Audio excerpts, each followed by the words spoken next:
If you're a podcast host, listen up, this one's for you. My name is Allie Jackson. I'm the host of Finding Mr. Height, a dating and relationship podcast that I've been doing for 4 years now, sharing my positive and practical approach to dating that's built on my own life experience. And I wanted to share another experience that I've had, my secret behind monetizing my show. It's called Red Circle, and I was just telling my colleague about how much I love their platform. With Red Circle, not only am I getting a seamless hosting experience, but I also love the support I receive in ad sales. It's not just typical ad sales either. It's targeted opportunities based on my show and my life. And the platform is super simple. You just set your preferences and Red Circle matches you with sponsors that align with your show. You can vet every opportunity and their platform gives you great analytics. More recently too, my Red Circle team has brought me opportunities outside of my podcast on social media to really augment the podcast partnerships, bring them full circle. I just can't recommend them enough. If you want to give it a try, go to redcircle.com to get your free trial. That's redcircle.com for a free trial. The Davis & Davis Show is intended for maturish audiences with a questionable sense of humor.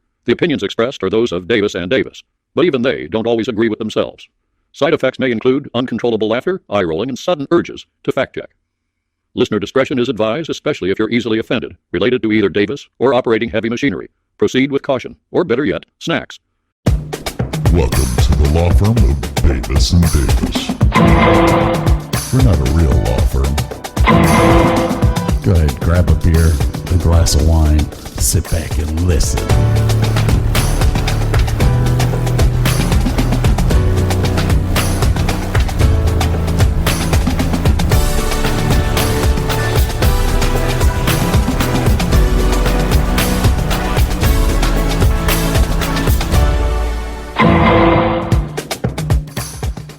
Welcome to the Davis & Davis Show, davisanddavisshow.com, and the davisanddavisshow.com for all your merchandising needs. Now let me introduce to you your hosts for the show, Scott and Burke Davis.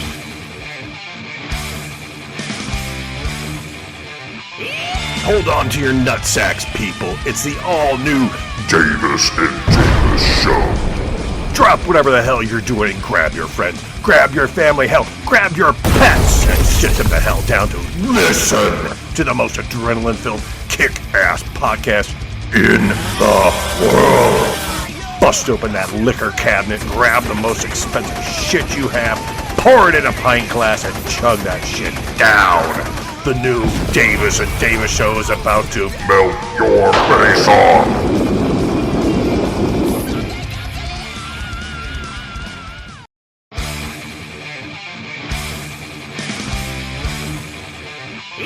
Hold on to your valuables, people. It's the all-new Davis & Davis Show. drop whatever the heck you're doing and grab your friends, grab your family, heck, grab your pets, and sit them the heck down to listen to the most adrenaline-filled kick-butt podcast in the world.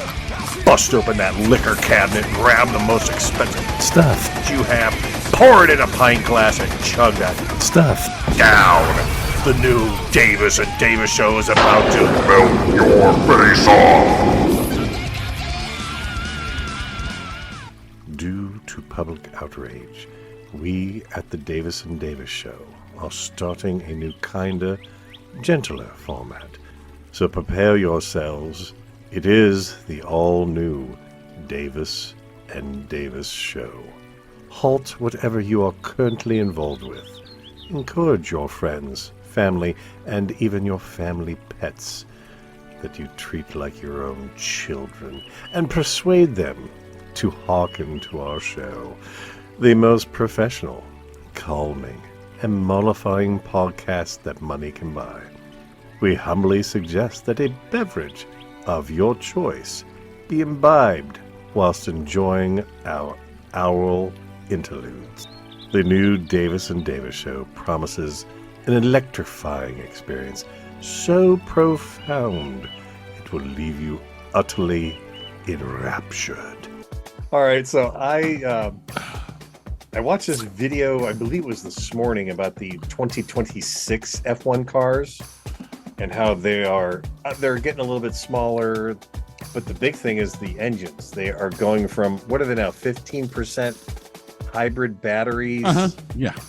to 50%. So like they're lowering the horsepower of the engines, Yeah. boosting up the amount of battery and the amount of power in the electrical motors. So 50% of the power of the car is going to be hybrid batteries. But you and I both know hybrid batteries don't last. I mean, like my car battery in my cars has about 1.5 miles of all electric, and it's depleted. It's not like a big EV car. It's a small battery, but you have to recharge it as you drive. Braking will recharge it. Running the engine will recharge it. And they also took off, they had a heat exchanger on the turbo that would create electricity for the hybrid battery. That's gone. Did you have that video in your history, maybe? I did. Send me a link in the chat. That's going to be rough. No, because I went through a bunch of YouTube shorts today, like 100, so it probably won't be in there, but if I can find it. Why can't I find? The future is here. The future is now. The FIA have finally revealed the top lines of the 2026 Formula One technical regulations. So what better time to take a long and detailed look at what changes we've got to come in just over a year's time. These new cars are going to be quite significantly different to anything we've seen before. But at the same time, there's some real familiar elements to this new design of car. These rules will create a massive challenge for all of the teams. Well, the first thing to say about these new cars is that they are a little bit smaller than the current generation of cars, which were introduced in 2022. And you can see that here, that the new cars are narrower by about 100 millimeters, or about the length of a credit card, if you like, a bit more than that perhaps. They're also likely to be slightly shorter. We don't know exactly how much, but what we can say is the maximum wheelbase, the space between the front axle and the rear axle, has been reduced by 200 millimeters, down from 3.6 meters to 3.4 meters. That's only 2 centimeters. Yeah. Okay. It's not even an inch. Yeah, I mean, they made it sound like this car is going to be a lot smaller. It's not. The wheelbase is literally 200 millimeters. Now the wheelbase looks like 600 millimeters shorter. No, the width of the car is only 3,400. The wheelbase before was 3,600. That's 200 millimeters. Oh, okay. What is 200 millimeters? That's 20 centimeters. 200 millimeters to inches. 7.87 inches. Okay, so that's almost a foot shorter. Yeah. And then what about the width? 100 millimeters to inches. 100 millimeters to inches is 4 inches, basically. 4 inches narrower. Now, we don't know what the regulations are on the height. Yeah. Anyways, let's continue with this video. This is the video that was put out by the FIA, by the way. So we're not going to get the negative responses yet. But there's a video that I have of Max Verstappen talking about this. Yeah, they had, and then the video I saw, it is labeled the F1 2026 Power Unit Explained in 9 minutes is the video that I watched today. And they do talk about Max getting into a simulator and doing it and going, this is horrible. But anyway. American, that means they're a bit shorter. But that's not where it all stops, because these cars aren't just going to be slightly smaller, they're also ever so slightly lighter. The 2022 generation of cars weighed in at 798 kilos. The new generation of cars will come in about 30 kilos lighter at 768 kilos. The reason I say about 30 kilos lighter is that the regulations, as I mentioned before, aren't entirely final. And one of the reasons is that Pirelli is introducing some new tyres which have a slightly smaller diameter and they're slightly narrow. They still sit on 18-inch wheel rims with those Red Bull supplied wheel covers, but these tyres will provide slightly less mechanical grip through the car, and that is really, really critical when you start thinking about the overall weight package of the car, because that's allied to a reduction in downforce across the entire vehicle. In fact, the new cars will have about 30% less downforce than the current generation of car. And I think it's going to be a little bit more important to state that they also have 55% less aerodynamic drag. That's going to lead to huge savings in terms of fuel economy and could see some pretty spicy top speeds at some of the faster circuits of the year. But let's take a look in detail at some of the aerodynamic details of the new package, because those aerodynamic changes, that reduction in mechanical grip from the tyres and aerodynamic grip from the lack of downforce, also mean that you can save weight as you look through the entire car. Okay. So, that's 66 pounds in weight savings, apparently. So those numbers are not going to be finalized until just before the season starts, mainly because they have not figured out how much fuel is needed to run the new engines and not refuel during a race. The first time that we saw the big change from the V8 engines to the V6 engines,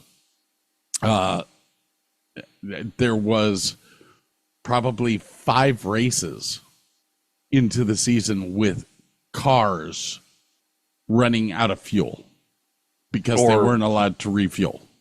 And they got rid of the refueling because in the pits they're trying to go so fast.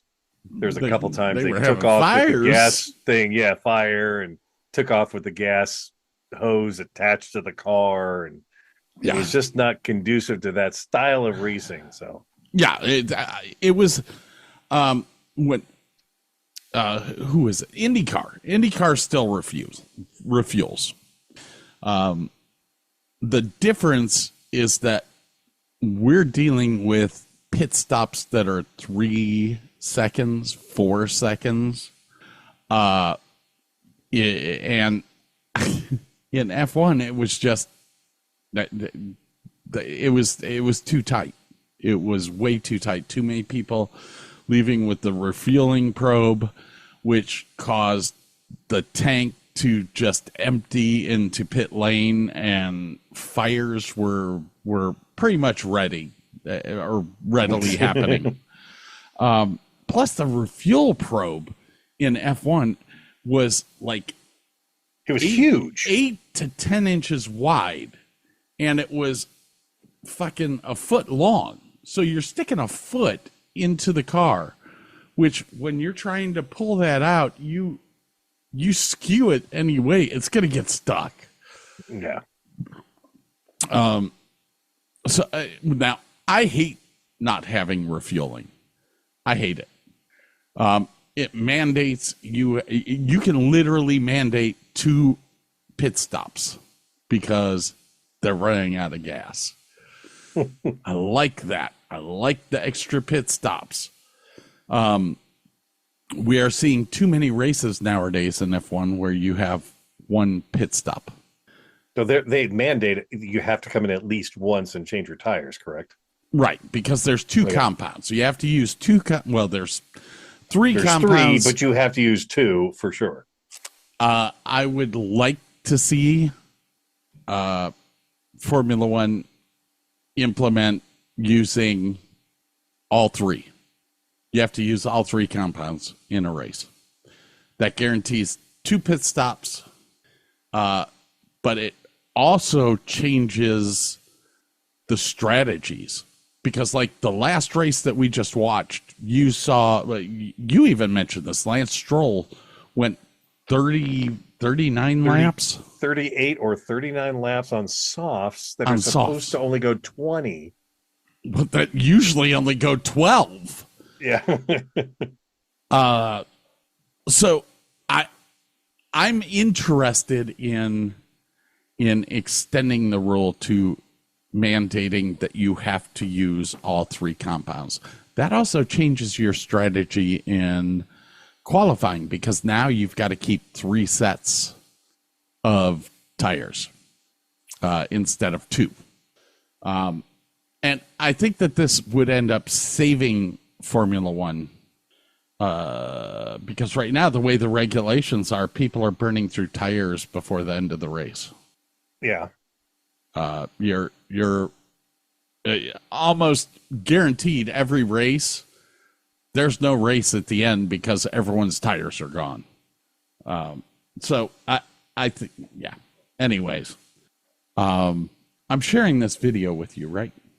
Yep, I can see it. Yeah, go ahead and All right, crank it back up. We're going to crank it back up. Of those loads will be significantly reduced, the mechanical grip being low, the aerodynamic forces being lower. That means the uprights, the suspension mounting points on the monocoque, the gearbox casing, and a lot of other bits and pieces up and down the car can all be made ever so slightly more fragile, less beefy, less heavy, and they can all be reduced in mass, if you like to talk about it in scientific terms. And all of those little savings will add up. Hopefully, the FIA hope at least, to that 30 kilo target. We'll see what the teams turn up with at the track in 2026. But let's take a look, as I say, at some of the details of this new car. I want to take a look at this nose and front wing mounting point. You can see it's a slightly raised nose. Whether that's going to be mandated in the final rules, we're not too sure yet. But you'll note that a few teams have experimented with this under the current rule book. AlphaTauri, for example, and a few others have been mucking about with keeping the tip of the nose off the front, the leading edge of the front wing. We'll see what teams actually end up coming with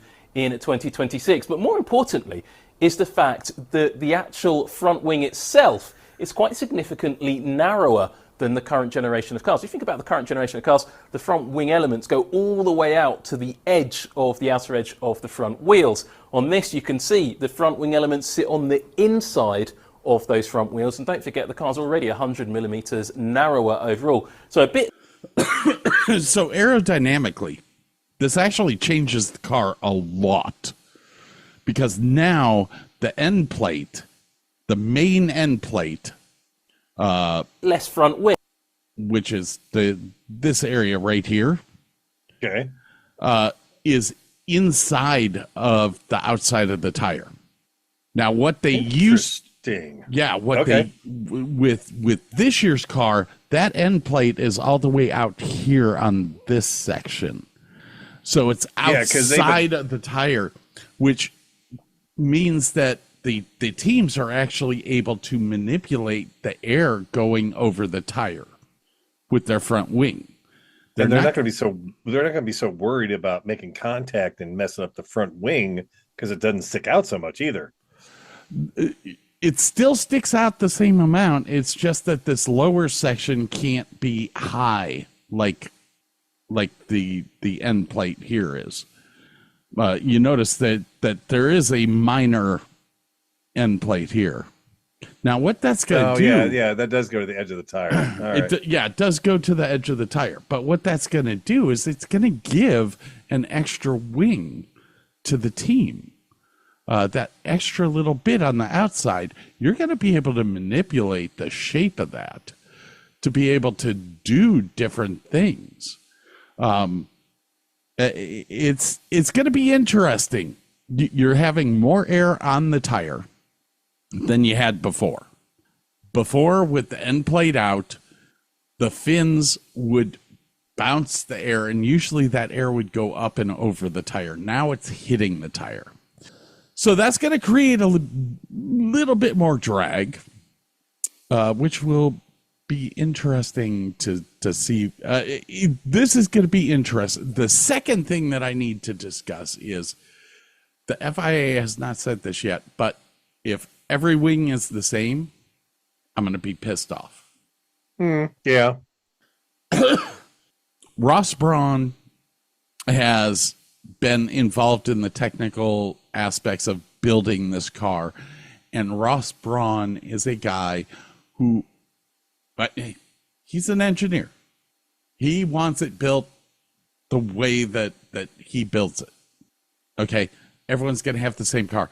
Guys, I hate that. It ruined NASCAR. It ruined IndyCar. Don't do it. Let the teams be their own. Let them come up with their own. Give them the template. Go, you can't go any higher, wider, lower, blah, blah, blah. And yeah, I mean, that's the same thing with like McLaren and their brake setup. Yeah. It really helped. And I was reading or watching, I can't remember, when they first introduced that V6 hybrid system, actually, that's, I think, in that other video, the Mercedes had it so dialed in that they dominated. What was it, 2014 when they introduced that? I think it was 2014. Lewis Hamilton was their lead driver. I think it was 2014 because it was like 2 years after Braun sold to Mercedes.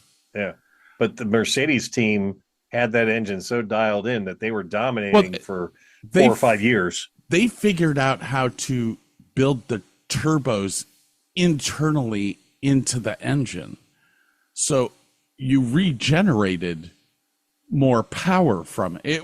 It was brilliant. I mean, Red Bull, Ferrari, they were all going nuts because Mercedes was dominant for 2 years, and it turns out to be the engine.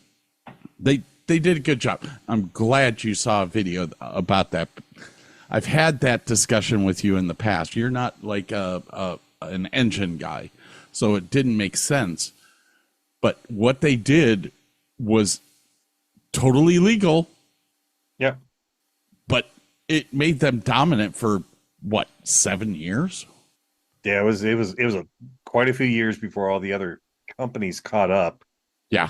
And then when after 8-9 years, they're all in a level playing field, and then McLaren brings up the trick brakes, and all of a sudden they're dominant. It's like, yeah, you have to find these, not loopholes, but within the confines of the rules, come up with some kind of engineering little tiny miracle that gives you a little bit of an edge. And I think, and aerodynamics, I think, is in the same league. It's what we call gray area.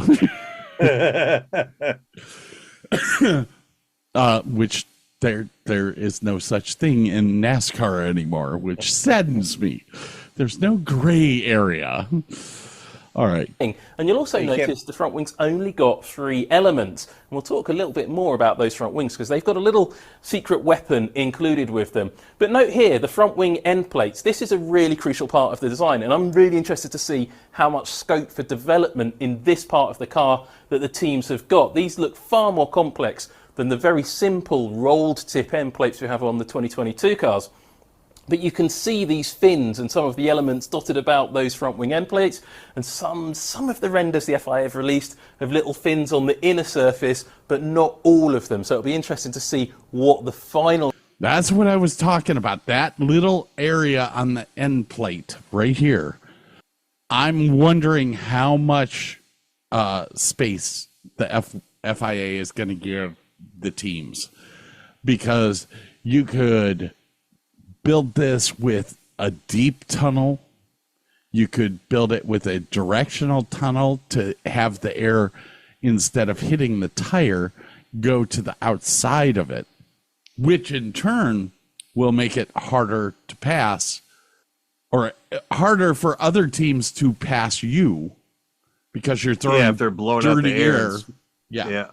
And if you had the middle part go up and over the tire, that would slightly help with tire temps and downforce. And the big wing, if you could get it inside enough, could funnel into the brake system to help cool the brakes. Right. So it's going to be interesting to see what latitude the FIA gives. Why is your hand still held up on your picture? I don't know. Like, oh, there you go. Thank you. It was like hand 30. I'm like, well, how much time have we got? Anyway, go ahead. Regulations allow the team to do. But these end plates are all about generating aerodynamic inwash around the front wheels and stopping that overtaking, robbing, outwashing effect that, of course, all the teams currently are trying to achieve. And that's where you come... Okay, so he was just talking about that. Yeah. Building in dirty air. Now, the problem that I see with this design is that if you give the teams too much room, they could make dirty air all day, all fucking day. And have a look at this barge board element here on the leading edge of the floor. Now, I shouldn't really call it a barge board because the FIA are calling it a in-wash generating fin or something like that. It's a barge board, and we're all going to call it barge board, so let's be honest. And that is something that's really important to the overall aerodynamic concept and how the FIA are hoping that the dirty air that comes out of some of these parts and along the floor edge out the back of the car is going to be reduced. These parts are all to do with that, and they're going to be mandated on all of the cars. Exactly how much design freedom is going to be allowed on them is a little unclear, and we'll come back to that in a moment. But look along the edge of... So that's another interesting little thing to think about here. What they're trying to do is reduce the dirty air on the side of the car by the barge board right here, which we do have on F1 cars right now. This barge board is going to take the dirty air off of the tire and push it back in towards the car. Well, towards the middle of the back end of the car, so it just comes out the back and not the sides. Right. It's going to be interesting to see how much leeway they give them. If you look back at some of the versions of the cars from 2022 until now, you'll notice a bunch of little carbon fiber fins that the teams stuck inside of the barge board to move and deflect wind. I'm wondering if the FIA is going to ban any of those from being put in right here behind the barge board to reduce the air deflection that's going through that barge board. Yay, nay? I'm trying to find pictures of like current cars. God, that is a convoluted. Wow. Yeah, the new ones look much simpler and yeah. I mean, you look at wow. Try to find a picture from like 2004. Well, I'm looking at a 2024 McLaren, and there's probably 15 pieces. Yeah, it's just it looks like something out of Alien, mm-hmm. but it looks like it's just going to screw up everybody else's air, and that looks nice and clean and simple and funnel it back. Although that would put the air under the car, which that would suck. But maybe they blow it out I don't know. Yeah. Well, it all depends on what they do with the floor plate. If the floor plate stays like it's designed right here, okay, if you were to use this design that the FIA has come up with, cars would be able to pass. Teams aren't going to do that. They're not going to do that. Their whole job is to keep people behind them. And so we'll see what they come up with. If the floor here stays flat and clean, you're not going to have as much wind turbulence for everybody else. Yeah. But the floor here, you've got a little cutout on the edge of the floor. Again, is this indicative of a little bit of freedom around floor edge design? We'll have to wait and see what the final regulations say here, because that is a big area of development at present in Formula One. Then finally, the thing that's got me really quite excited is the rear wing. Now, you may notice in this image here, it's got a DRS actuator on it. It's got one of those DRS pods in the center of the rear wing. And the 2026 cars will have those pods, as will the current cars. But they won't have DRS. Now, I'll come back to that point in a moment. The other point I wanted to mention before we start talking about DRS, or the lack of it, is this. The rear wing has got rear wing end plates once more. And that is, for some teams other than Aston Martin, a welcome return. Of course, Aston Martin played around with their versions of rear wing end plates before they were banned a couple of years ago, I think. But that is a proper rear wing end plate. How much development scope is allowed in those rear wing end plates? We'll have to wait and see. But that is going to be an exciting area of technical freedom for the teams, I suspect. So, we got to take a little break here, ladies and gentlemen. We're going to come back. We're going to finish this video. We're going to have a discussion. We're going to talk about the upcoming race that's coming. Dakota, here in Austin, Texas. Yeah, you do realize that's only a 3-hour drive from you, right? I do realize that. You do realize you don't have a job right now, right? I do realize that. So you realize you could drive down there and watch this race. You do realize the tickets are $1,000 a piece. Well, that puts a damper on things ever so slightly. Just a little bit outside, but Just a bit outside. But I do have a friend that works for Texas Motor Speedway. Wow. And, well, she used to work at the golf course with us. And I sent her a little message saying, hey, Going, hey, buddy, how you doing? talk to me. Talk to me. I know you're in that NASCAR world now, but she was like my best F1 fan at the golf course. Like, we would text each other during every race. Loved her.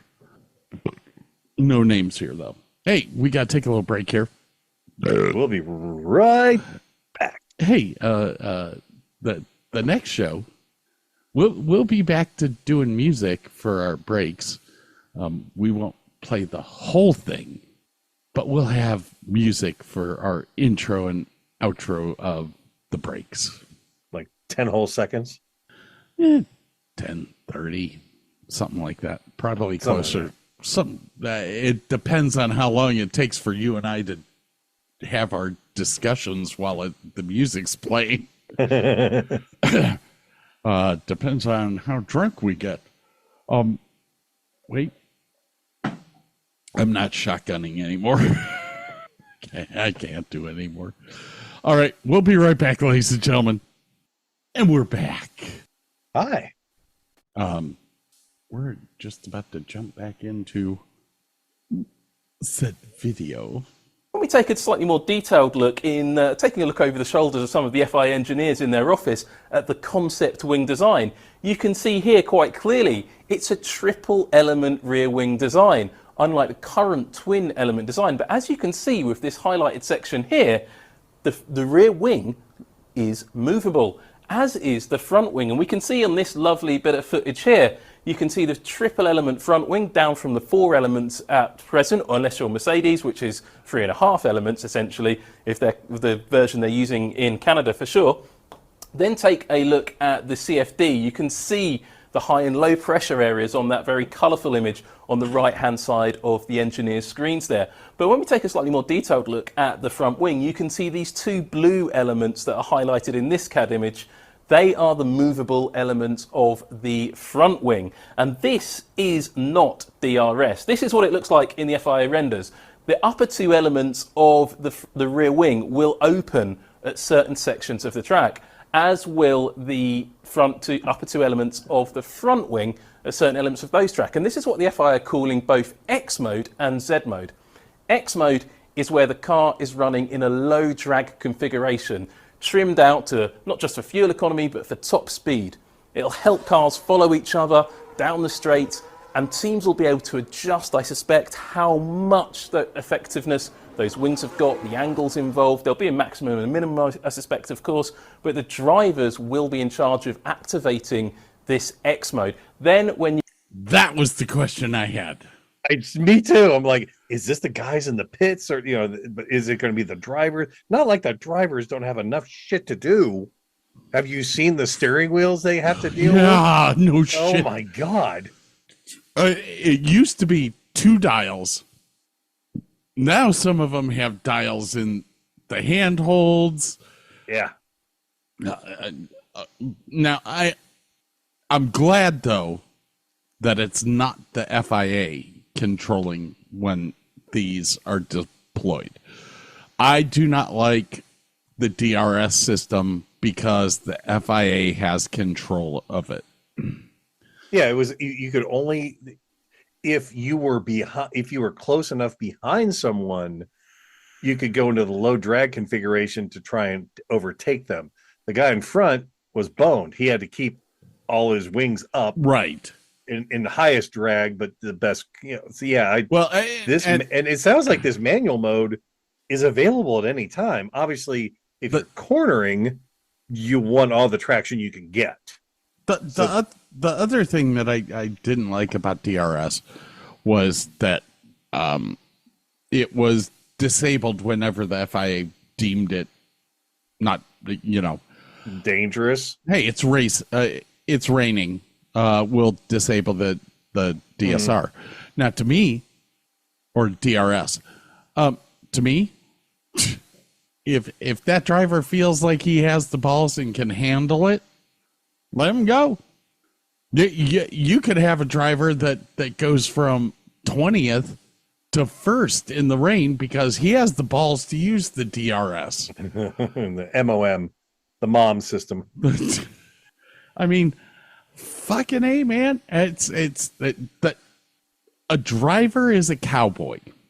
He is a guy who is out there who's not afraid of dying. Let him go. Yeah, you want it to be the safest sport as possible, but if you have an advantage, let them use it.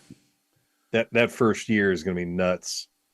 There's going to be so many wrecks. I think the first 3 races are going to be nuts. Go into Z mode, or Z mode if you must talk like that in America.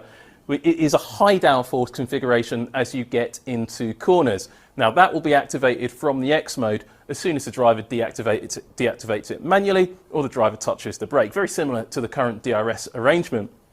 Unlike DRS, the Z mode and X mode switch has absolutely nothing to do with where other cars are configured on the track. You don't have to be within 1 second to be able to enable the low drag mode. It's not an overtaking aid. It's an efficiency aid to allow the cars to follow each other more closely and hopefully race a little bit better.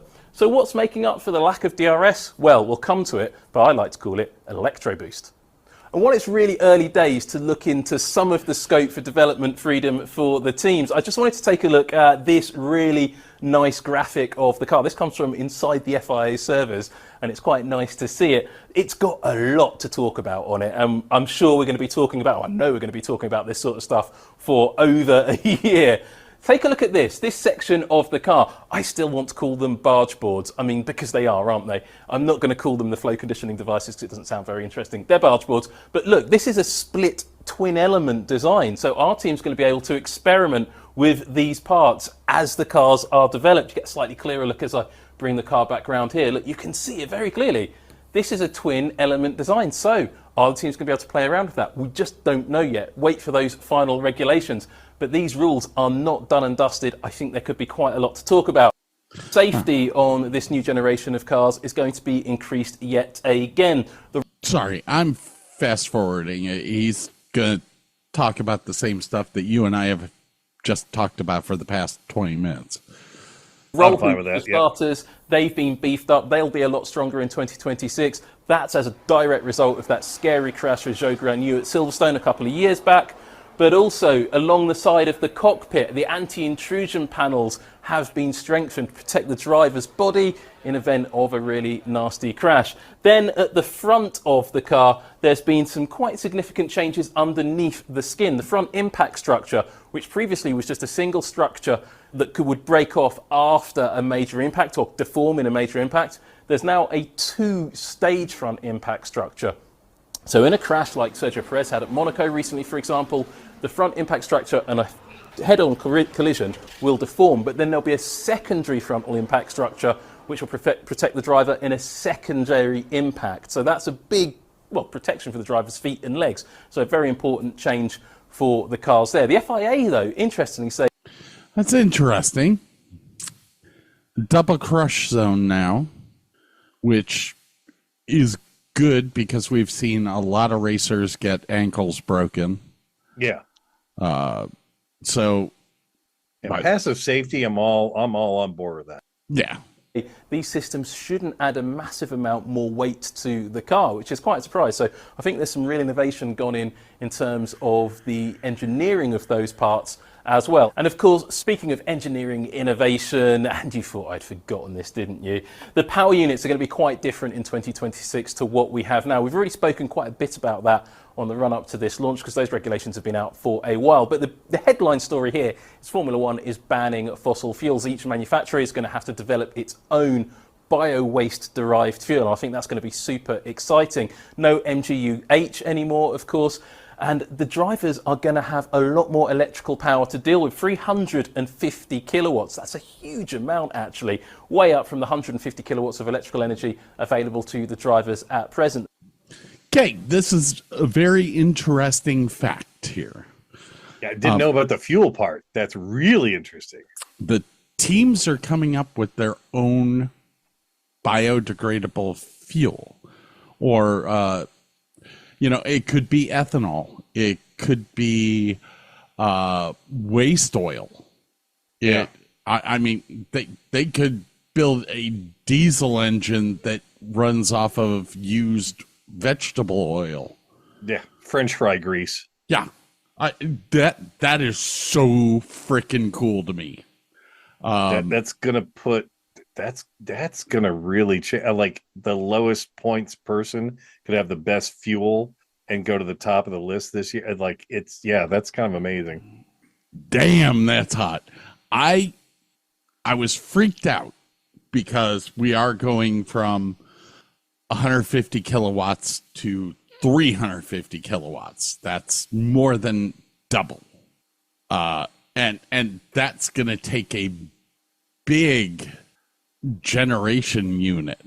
Well, that's what Verstappen was saying I've got the one video where it gives a little bit of him in the simulator for this style of car. He was like, on a straightaway, he had to downshift to get regeneration. And in reality, the gearbox couldn't handle that. It was just what he was doing in the sim to get enough power to keep going with the race. This is gonna be a radically different race series next year. It could be slower in a lot of places. It could be faster. It could be like, burn up all your energy right now and get to the front of the pack and then slowly build up your battery. Who knows? The strategy is going to be very, very interesting to watch. Did you notice that that's 1600 cc's? Yeah, my engine in my Civic's bigger than that. I have a 2000 Did you cc realize engine. that the Triumph Spitfire is barely smaller than that V6? Yeah, I know. What, couldn't you get the Spitfire in a 1600? No, it was the 1350 and a 1500. It was the 1500. But I don't remember how many cc's the GT6 had. What was the Triumph TR6? I don't remember, but it wasn't a lot. It was like a 1.8 liter V6 or straight six, maybe. TR6 display. I can't spell. It was a 2500. It was a 2.5 liter straight. Okay. So the Triumph TR6 had a bigger engine. Yeah. My Civic has a bigger engine. So that we'll listen to the Verstappen thing. I think Burke put that in the GT6 only had a 1998. It was a 2 liter inline six in the GT6. So only 400 cc's more than that car there. Oh my God. Anyway, hit the play button. Let's listen to the rest of this real quick. And of course, the electrical energy, that hybrid system, MGUK, or the MGU, as we'll probably just end up calling it now because there's only one, will be able to be used by the drivers for an electrical boost or an electro boost to help them overtake. And that and how they use it is really going to spice up the racing, and I think is a lot more pure than the old DRS systems. So I like this as well.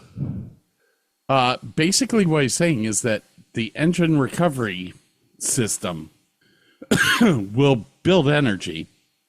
The driver can use it at will.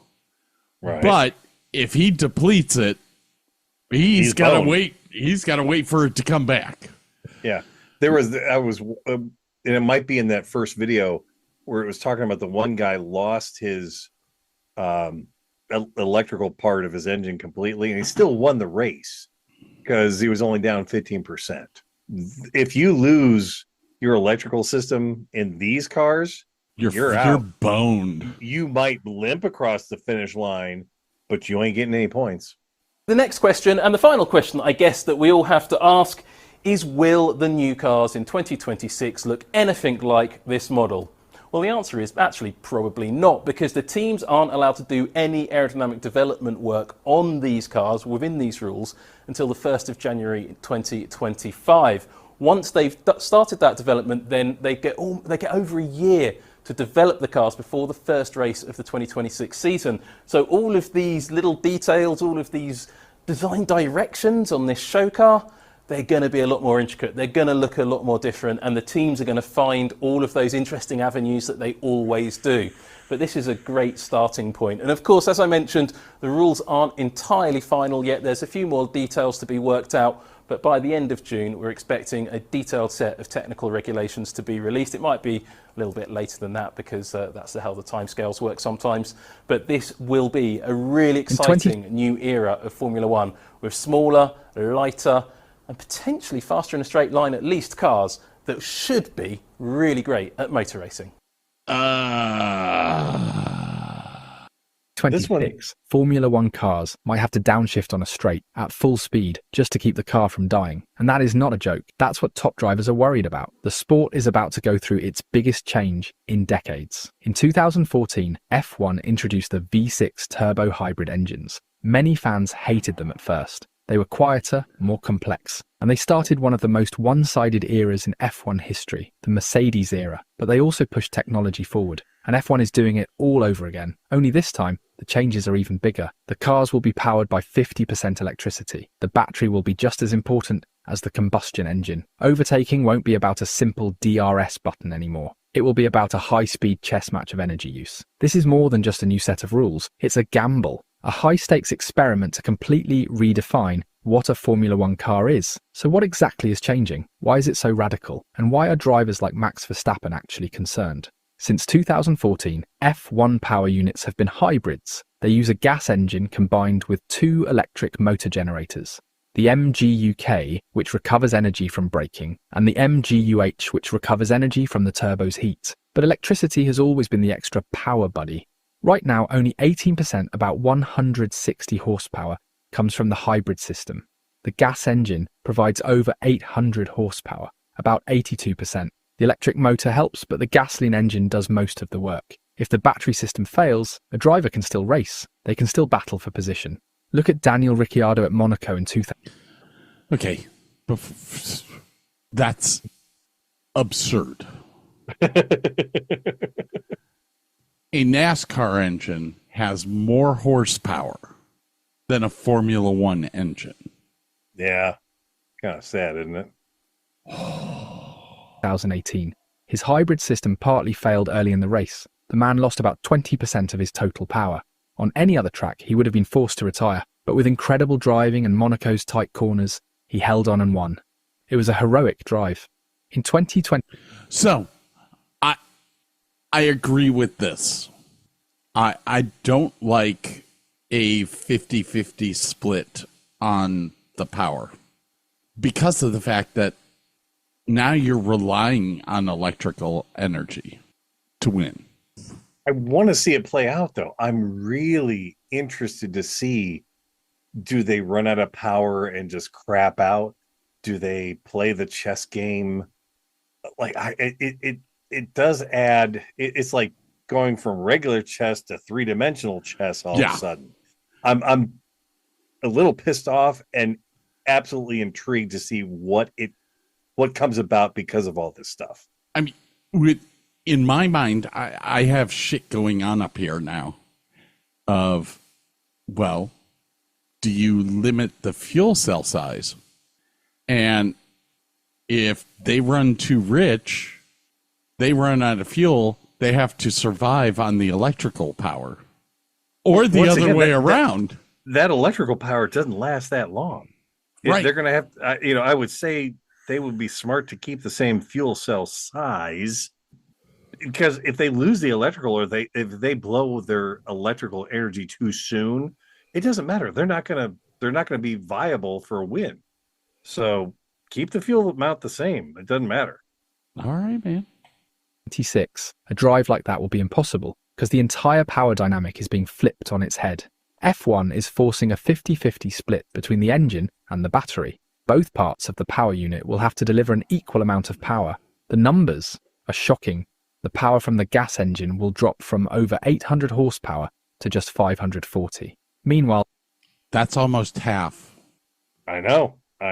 Almost half the size of a NASCAR engine. And they only go in circles. power from the battery system, the MGUK, will jump from 160 horsepower to nearly 470. This isn't a small adjustment, it's a complete overhaul of the car's heart. Lose your battery in 2026 and you're finished. Half your power is gone in an instant. You wouldn't just be slow, you'd be a sitting duck. So why is the FIA doing this? Two big reasons. First, sustainability. F1 wants to be carbon neutral by 2030. They need to show the world they are serious about green technology. Second, relevance. The car industry is moving toward electric. Automakers aren't interested in spending hundreds of millions on old-school gas engines anymore. F1 needs to stay relevant to car companies to survive. By pushing the limits of hybrid tech, F1 hopes to attract new manufacturers like Ford, Audi, and Cadillac, who have all signed up for 2026. All right. That's kind of a bullshit saying there. Well, the whole green thing, like batteries are not green by any stretch of the imagination. I mean, all the cobalt and everything you got to mine up for that crap is horrible for the environment. Well, I watched a video on this the other day. Do you know how much diesel fuel is used to mine that stuff? Oh yeah, it's worse for the environment in a lot of ways than using the batteries. But I'm all about and this is the other thing that the other point that I have to make. Just because F1 is saying that they're going to be carbon neutral doesn't mean that they're not going to use fuel. Yeah, that second video talks about how much fuel they use on airplanes and ships to move all this crap. Those are not going to be solar powered boats. Those are not going to be hybrid boats. They're going to be diesel powered boats. Those are not going to be jet planes powered by the sun. They're going to use jet fuel. So it's like, whatever. There was a video that was put out by Boeing or Lockheed Martin, I can't remember which, where they talked about the fact that we're still 50 years away from developing a plane that can fly without fuel. Without fossil fuel. Yeah, well, I hate to say it, but batteries take fossil fuel to get the shit to make a battery. Yeah.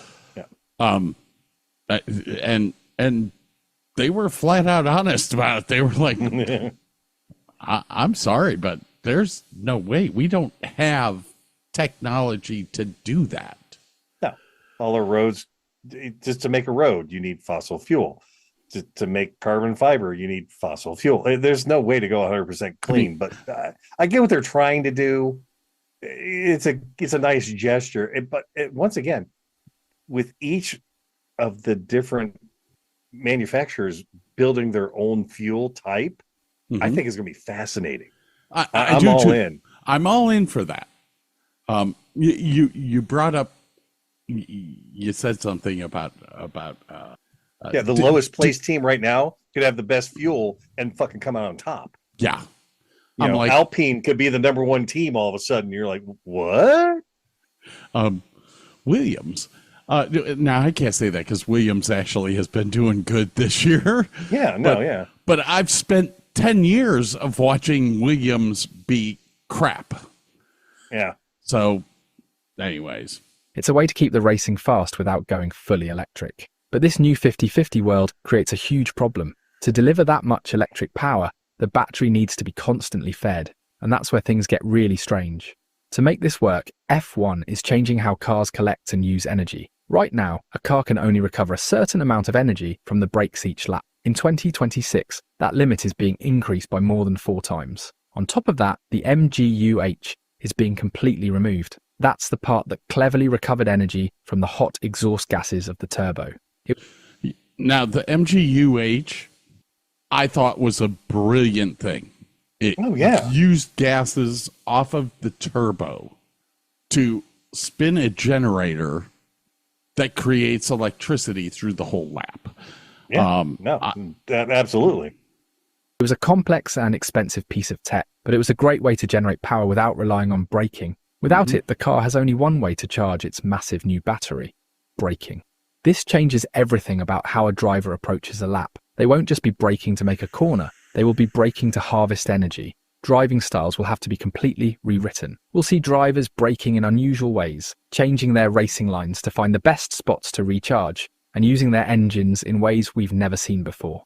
This all came to a head when Max Verstappen tested a 2026 car in a simulator. He tried driving a lap at Monza, one of the fastest tracks on the calendar.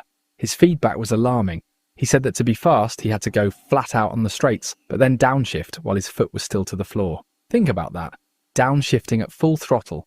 In the simulation, the battery drained so quickly on the long straights that the car couldn't hold its top speed. The fastest way to keep accelerating was to drop a gear to get the engine back into its power band. It's a move that goes against every instinct a racing driver has. It's the kind of thing that would cause massive damage to a real gearbox. Verstappen called it terrible.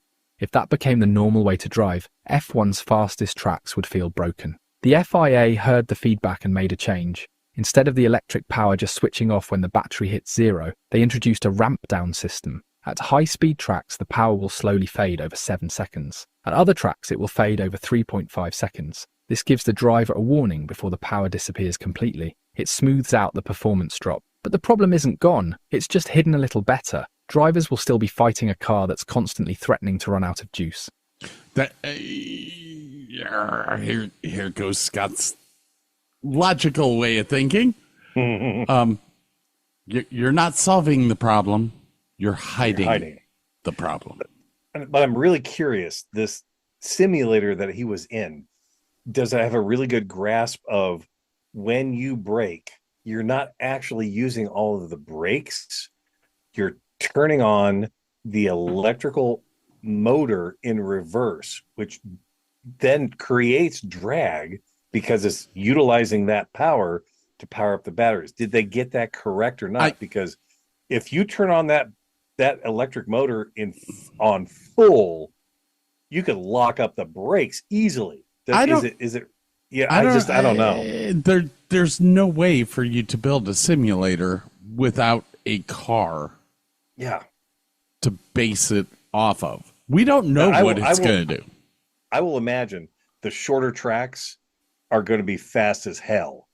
With a ton of braking, it's going to be a fast rate. Now, the long tracks might have a lot of issues, but that's where the chess game's going to come in big time. So I'm all for this and excited. Yeah. I'm all for this because of the fact that it's going to totally turn the tables on some of these big teams. Somebody's going to be left out. Oh, absolutely. And then somebody might like come you up said, from the ashes. Alpine may turn out to be the best team in the world next year. But what about overtaking? With all this focus on saving energy, will drivers even be able to race each other?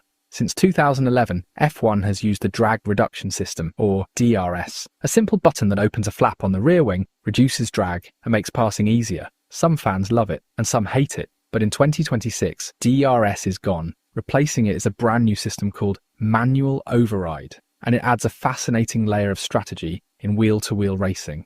Here's how it works. The car in front can use its full 470 horsepower from the battery up to a speed of 290 kilometers per hour. After that, the electric power starts to fade away. But if you're the car behind and you're close enough, you get an extra boost. You can keep your full electric power all the way up to 337 kilometers per hour. This boost is the override. It's an extra shot of energy you can use to attack. Unlike DRS, which you can only use in specific zones, you can use this override anywhere on the track. You could use it to launch an attack into turn 1, or you could save it to get a better exit out of a slow corner, or you could use it to defend. It turns every overtake into a tactical decision. It's a chess match at 335 kilometers per hour. Do you use your energy early to surprise them, or do you wait? bait them into using theirs and then counter. This could finally fix one of F1's biggest complaints: boring, predictable passes. But the changes don't stop there. The way cars take corners will be different too. With the MGUH gone, drivers and engineers will be searching for any way to get energy back into the battery. This has led to a very weird idea. As legendary car designer Adrian Newey pointed out, we might see drivers revving the engine hard in the middle of a slow corner, not to go faster, but to spin the engine and use it like a generator to charge the battery. Imagine a car screaming its engine through the slowest hairpin on the calendar, like at Monaco. It's a completely bizarre concept. We may see cars that sound louder in places where they used to be quiet. The entire rhythm of driving is about to change. Among all these huge power unit changes, one other thing's happening that could be even more important in the long run: fuel. In 2026, F1 will switch to 100% sustainable fuels. This fuel won't come from oil drilled out of the ground. It will be created in a lab from things like bio-waste, or by capturing carbon from the air. But why is this important? Because there are over 1 billion gas-powered cars on the road today. We can't replace them all with EVs overnight. If F1 can prove that these new synthetic fuels work, it could help create a cleaner alternative for everyone. It could change more than just racing. It could have a real impact on the world. Let's be realistic though. New engine rules always bring pain. In 2013, the last year of the old V8 engines, there were only 27 retirements from mechanical failures all season. In 2014, the first year of the hybrids, that number more than doubled to 54. Teams just hadn't figured out the new technology. The cars were incredibly unreliable. Expect the same thing in 2026, if not worse. The first few races could be a war of attrition. We'll see failures with battery cooling, with the new brake-by-wire systems, and with the software that ties it all together. Just finishing a race will be a victory for some teams. And that brings us to the biggest question: who will get it right? When the hybrid era started in 2014, Mercedes nailed the formula. They built a power unit that was so much better than everyone else's that they dominated the sport for years. It took rivals like Ferrari and Red Bull almost a decade to truly catch up. The same thing could happen in 2026. The team that finds the perfect balance between the engine, the battery, the aerodynamics, and the weight will have a massive advantage. The teams that get it wrong could find themselves stuck in the midfield for years to come. This isn't just an update. It's a total redefinition of Formula One. Electricity will be just as important as the gas engine. The future of Formula One will be won and lost with watts, not just horsepower. In 2026, the electrical battle begins. If you've enjoyed this journey, there's plenty more to come. This sport never stops evolving. All right.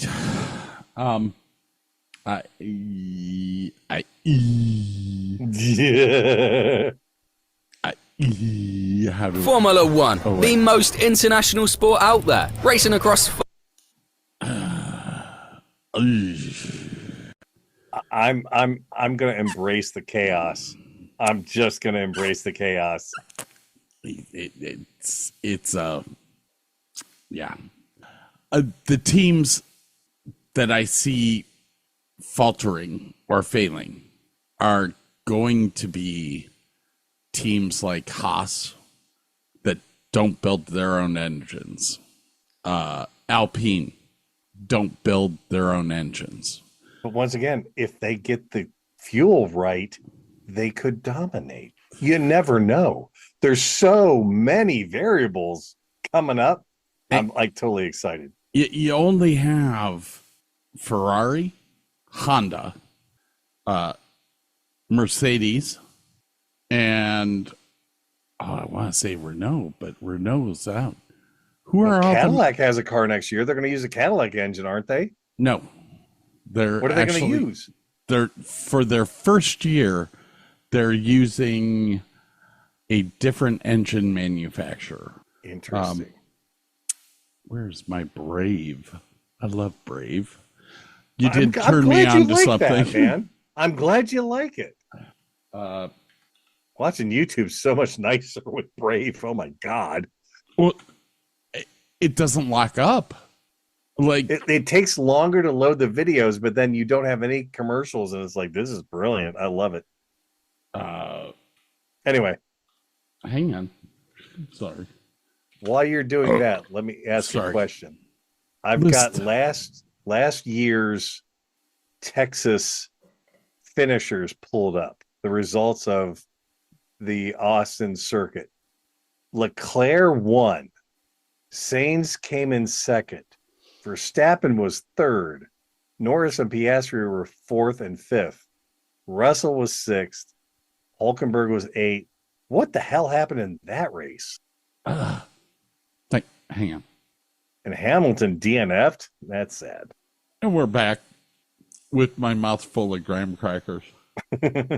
So I was asking the question last year in Austin, Texas, what the hell happened? Why did Sands win?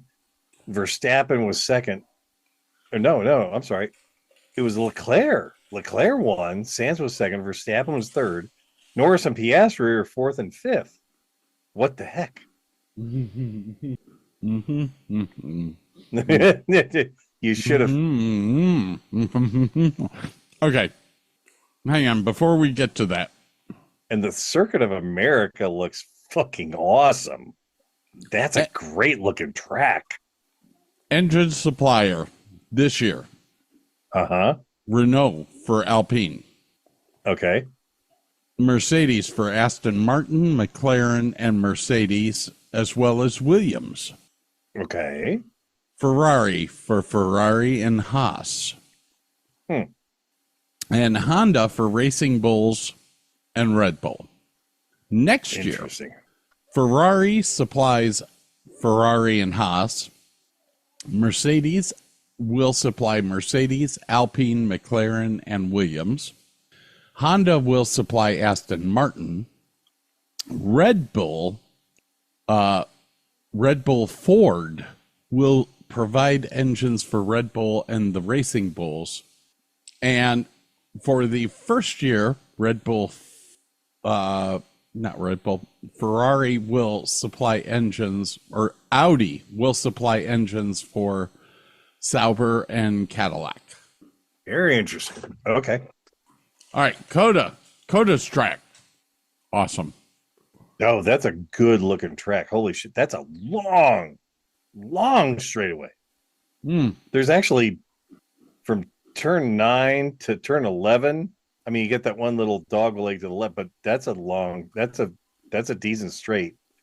From 11 to 12, holy shit, that's a long. And then from 20 to turn 1, that's a long piece too. Good Lord. But 20, a lot of curves. 20 to turn 1 is all uphill. Really? Mm-hmm. Interesting. Then right there at turn 1, it goes downhill. So you have almost an off-camber turn. Ew. Right there at the beginning. It's awesome. Love this track. I'm going to have to get over to Jeff's house and run this track on a simulator because it looks really interesting. Mm-hmm. So any insights as to the reason why Leclerc, Sands, and Verstappen were podium and Norris and Piastri were? Is it just, you know what? It's because of the damn straights, isn't it? Mm-hmm. Okay. I answered my own question. But Leclerc, I haven't seen him on the podium for a long time. And Sands, good Lord. Was he just that good at defending that whole race? He was with a different team last year. Oh, who was he with? He was with Red Bull last year. Oh, so what? It was Verstappen and Sands together? Mm-hmm. Oh, that makes a whole lot of... Okay, that makes a whole lot of sense. What I'm looking at doesn't tell the teams. It just says, that guy won. Here's his time. Here's his points. Okay, that makes a lot more sense. Okay, problem solved. Coda's always an interesting track because it comes in at the end of the season. So, a lot of the tracks that have had development, or a lot of the teams that have had major development through the season, do better at Coda. Teams that quit doing development after the first 5 races because they knew that they were gonna suck and went, we're gonna spend all our time on next year's car, tend to start falling in the rankings of a race. Gotcha. And this was something that Burke and I had a little talk about. What was it, a week ago, something like that? Yeah, a couple weeks ago, yeah. Where Burke just started watching Formula 1 cars run about 4 races, and then they're allowed updates.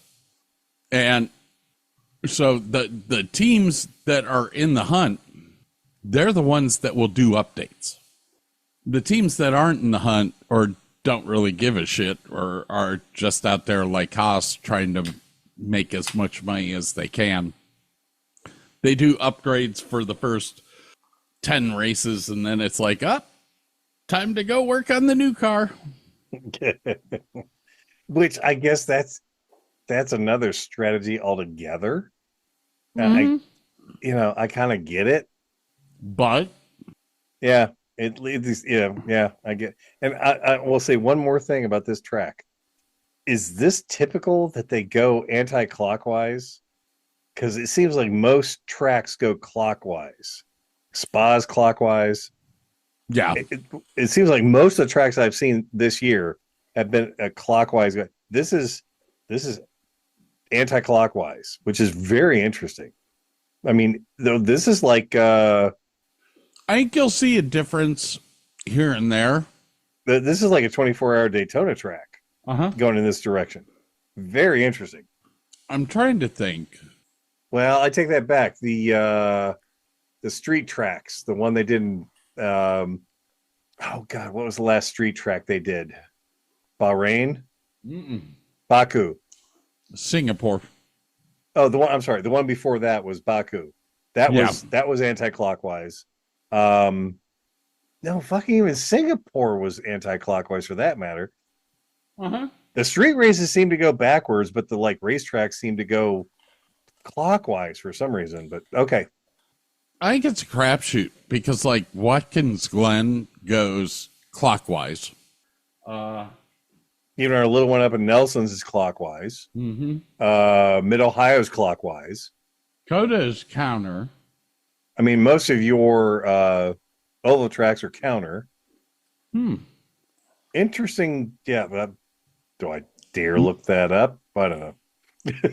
Most of the time, I mean, especially NASCAR would prefer it to be counterclockwise because of the refueling nozzles and all that stuff. That way, when you come into the pit, you're refueling on the same side that you normally do. I know that at Watkins Glen, they have to refuel on the incorrect side of the car. So they have to adjust their car to have the fueling port on the right side of the car instead of the left. Right. So, God bless AI. There are 14 F1 tracks that are clockwise on the current calendar. And there are 1, 2, 3, 4, 5, 6, 7, 8, 9 that are counter. It says Suzuka's a figure 8? In a way. Okay. They have a bridge. Oh, okay. They cross over each other. Okay. I get you. So, yeah, it's 8 to 14. It's almost double. Interesting. It's not necessarily normal, but who's to say if it's right or wrong? Yeah. It throws them off, I got to admit. You're one making track more... you're doing most of the lefts, one track you're doing most of the rights. Exactly. Although with this track, let's see. Left, right, left.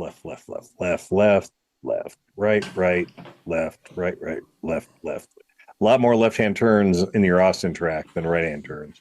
This track is so weird though because it's got elevation changes. Yeah. Like you wouldn't believe. Spa's got a lot of elevation too.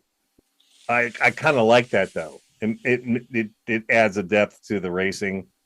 Like you come off a hill and you got to watch that you're not imbalanced when you're coming off a turn. Yeah.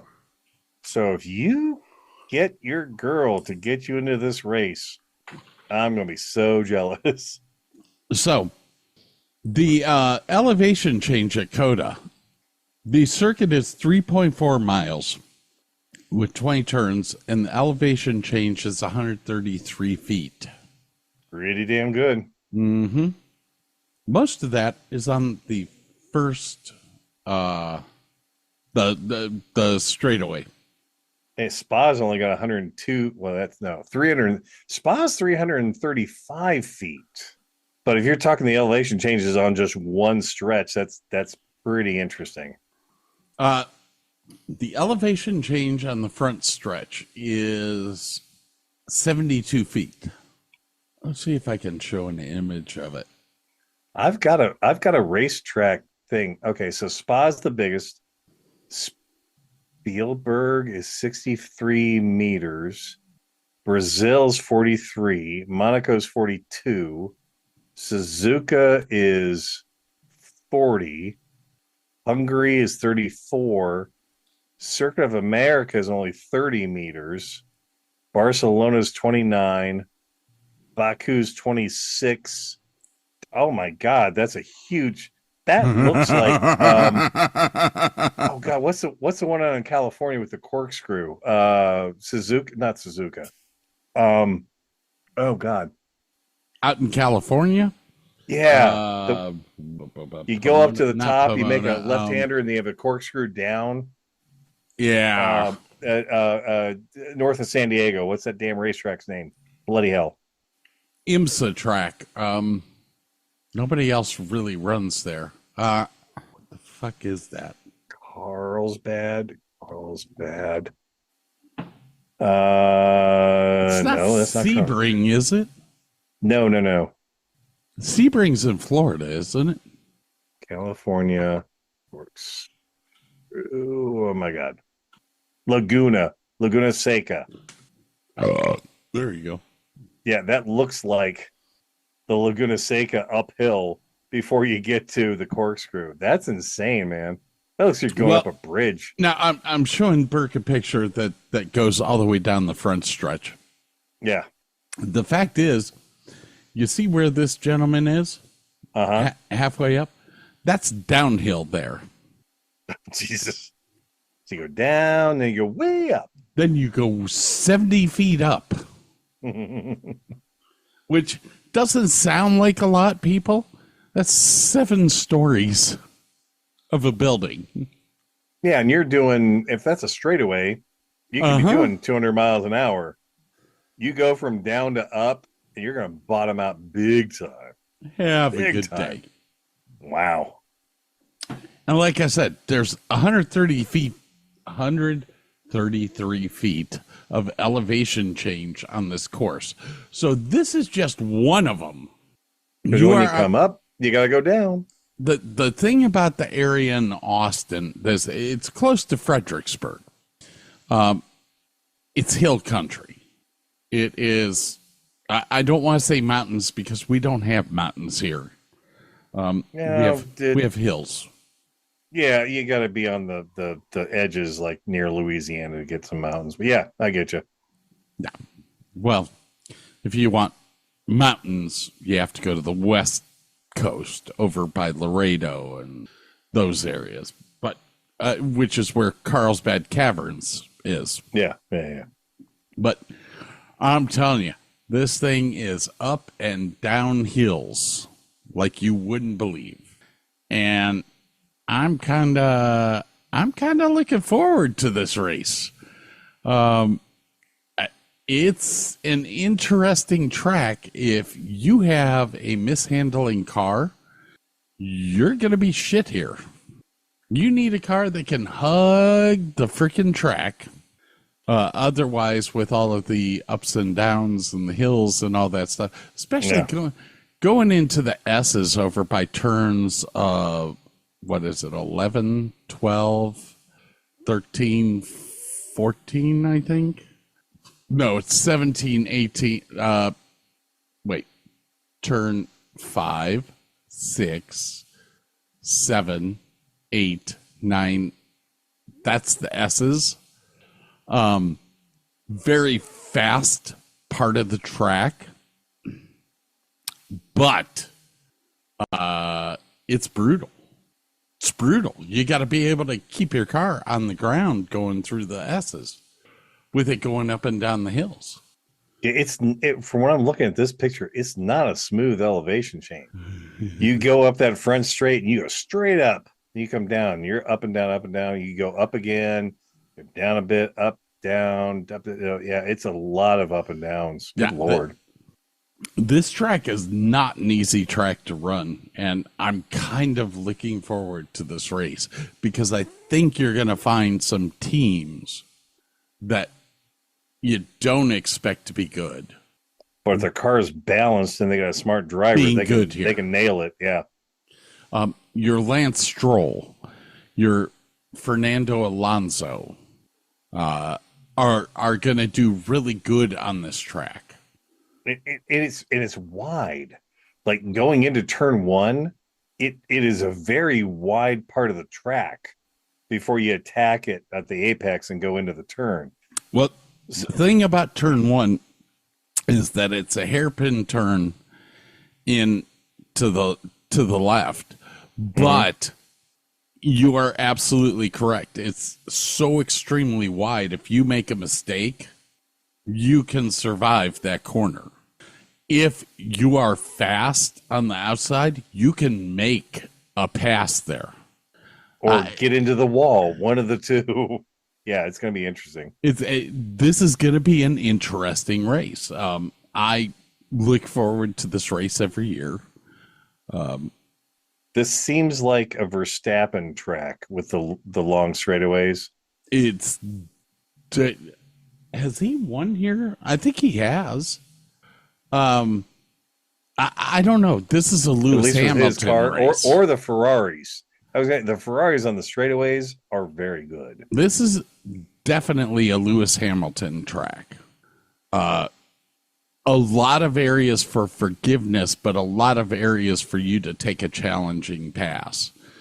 And that's Lewis. And turn 11, another hairpin, super wide. There's a lot of track out there. Yes.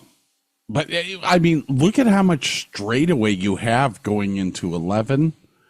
And then look at how much straightaway you have coming out of 11 going to 12. That's like the Nuremberg. The last part of the Nuremberg is just all straight, and you just go flat out. Yeah, whoever's got the fast car is going to make up a lot of places between 11 and 12. Yeah, but you have the McLarens that can do the turns. Yeah, and there's a lot of turn areas here too.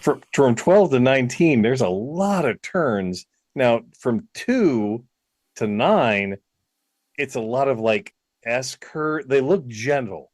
Yeah, so I don't know who's got the. Well, okay, from 2 to 6, very gentle turns. I don't know who has the advantage there. 6 to 9 gets a little hairy.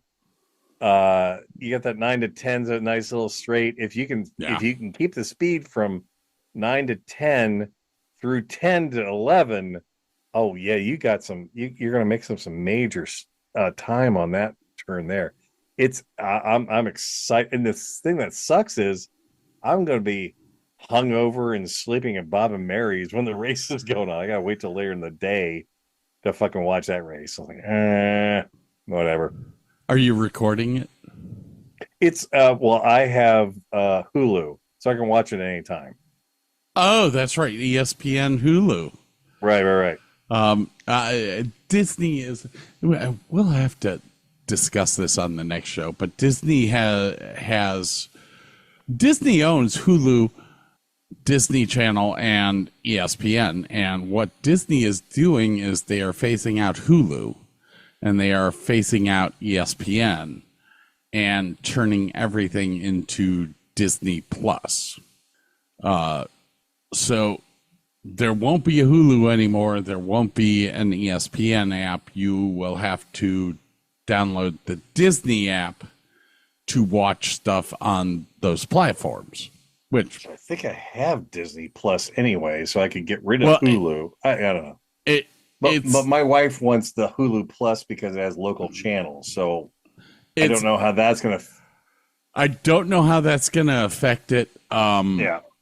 I just know that I got the warning because I was a member of ESPN Plus, and as well with Direct TV, which I have now, I get Disney Plus for free as well as Hulu for free.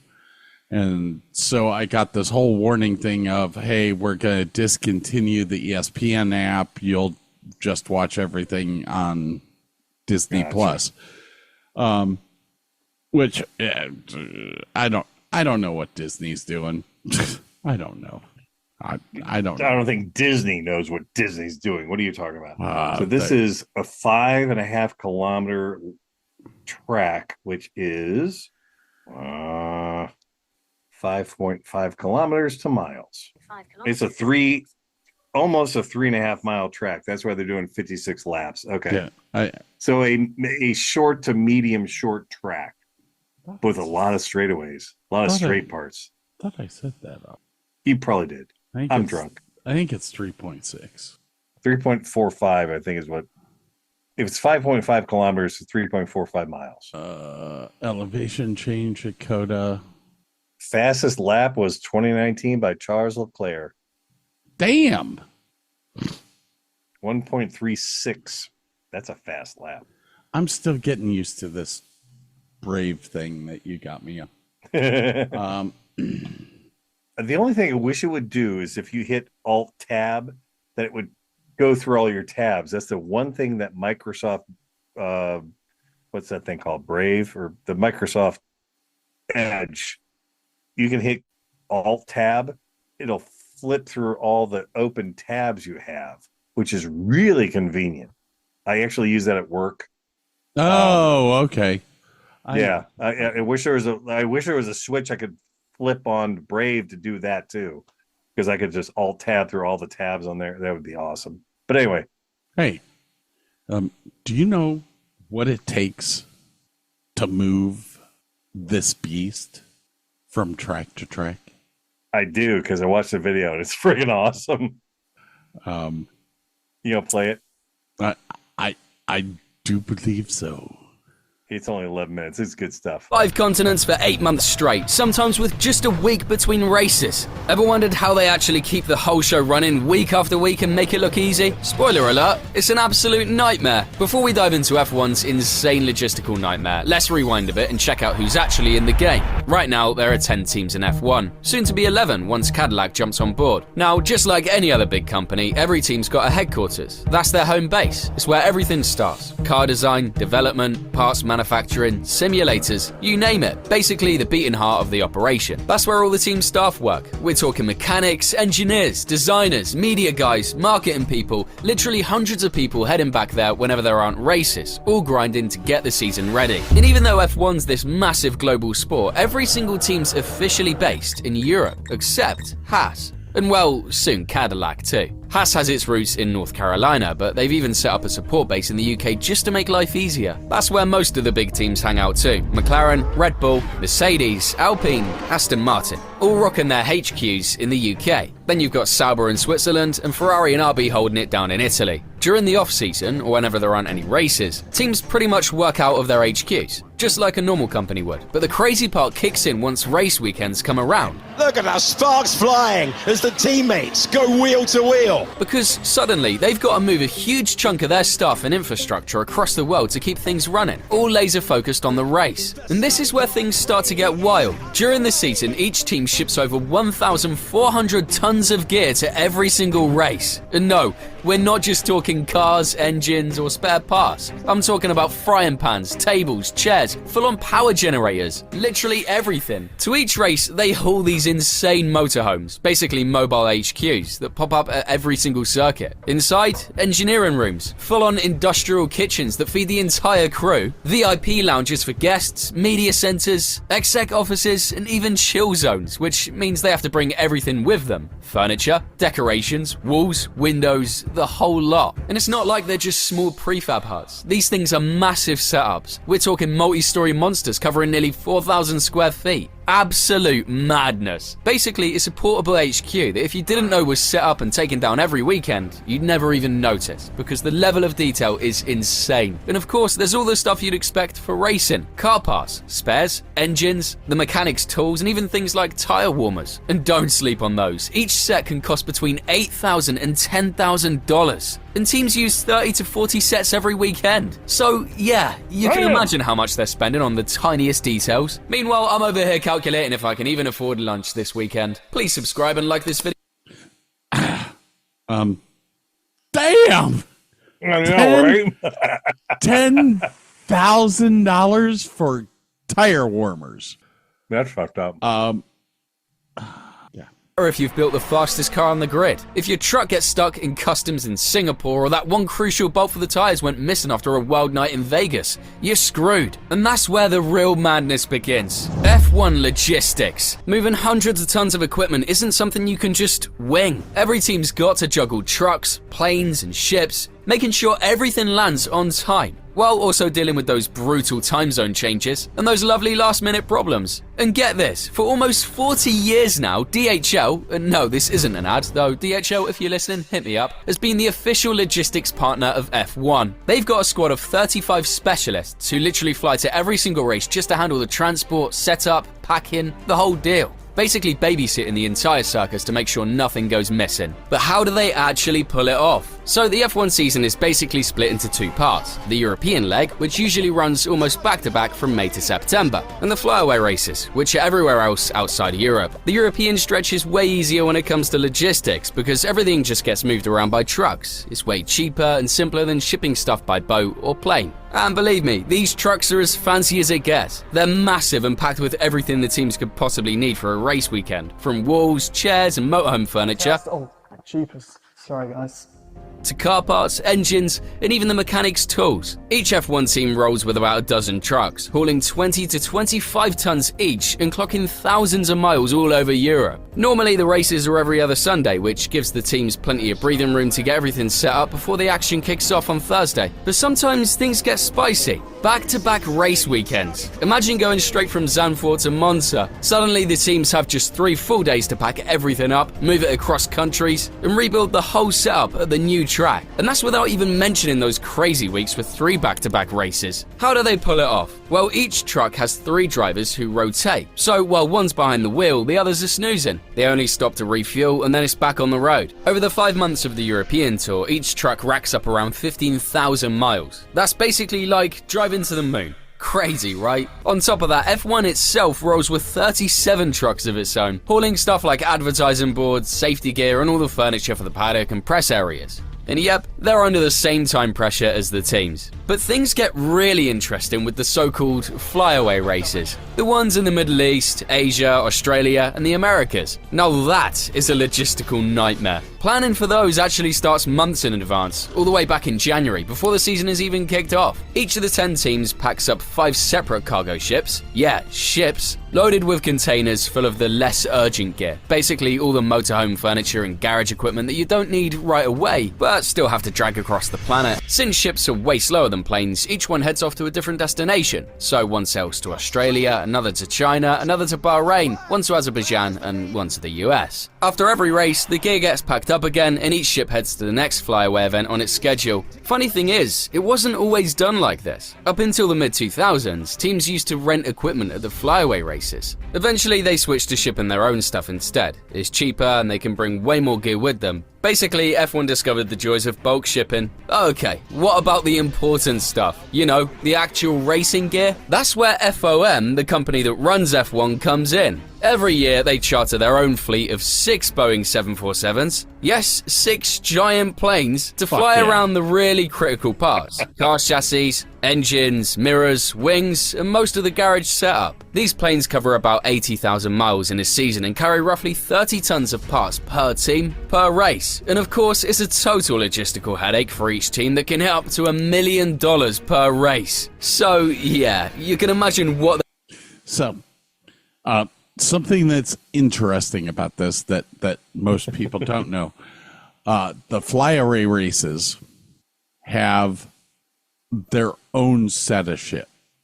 Yeah, it sounds like they have 4 sets of home bases that they send all over the planet.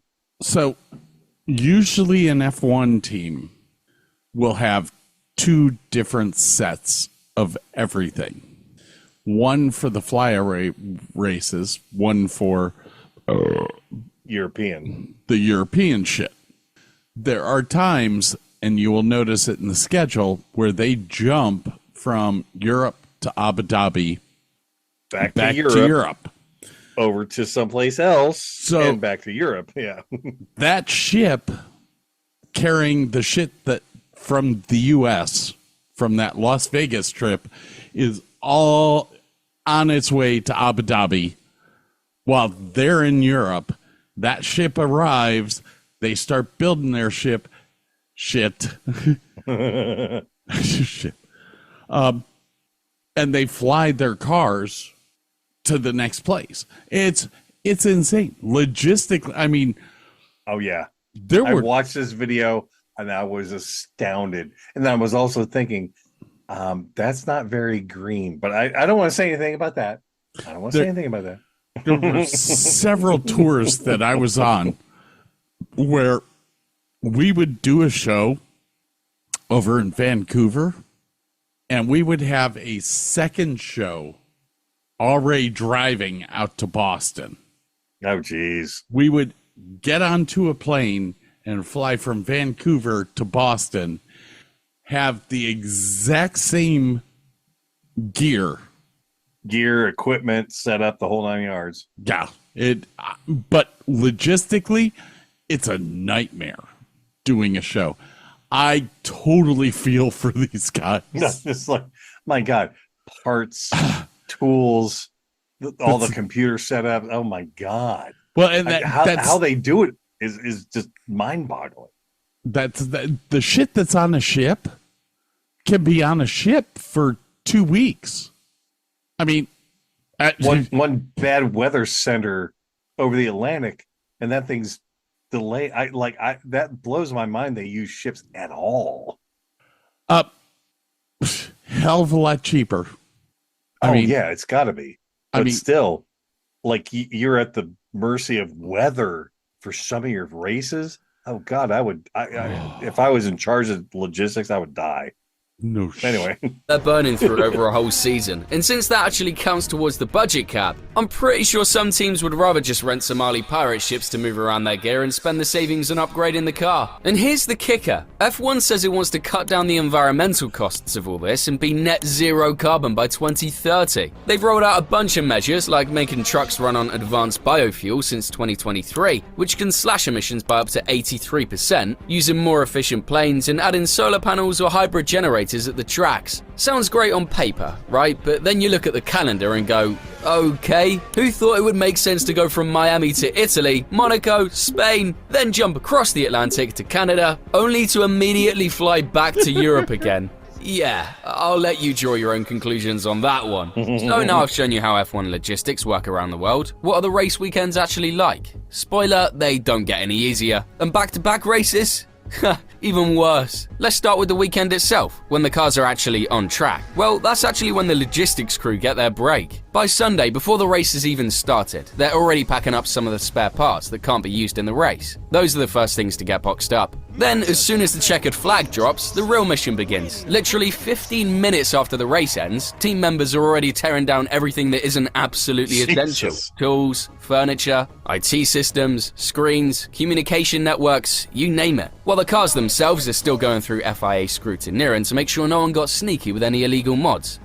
Ferrari. The gear each team needs to get to the track first goes into 3 priority pallets, which have to be at the airport at the same night or at the absolute latest, first thing Monday morning. While the planes are already heading off, the rest of the pallets get packed up at the circuit. And here's the crazy part. It only takes between 6 and 8 hours to tear everything down and load it all up for transport. Yeah, everything, including those massive motorhomes. It's a full-on Herculean job that requires insane precision and teamwork. What was a bustling paddock is just gone, empty, like it was never there. By Monday afternoon, the priority pallets are already at the next circuit. neatly placed in each team's designated areas. These carry all the stuff they need to build first. The garage and motorhome structures, wall panels, the core of the electrical system, plus most of the communication and power equipment. Oh, and nobody can touch anything until all team's gear has arrived. Unless there's a legit delay, so everyone's working on the same schedule. Tuesday morning, the setup crew starts assembling everything, and it isn't until the afternoon that the non-priority pallets arrive, either by ship or truck depending on the race. By early Wednesday, the teams jump back in for the final setup of garages and motorhomes, getting everything ready in about 4 hours. All the systems are tested by Thursday by engineers and mechanics,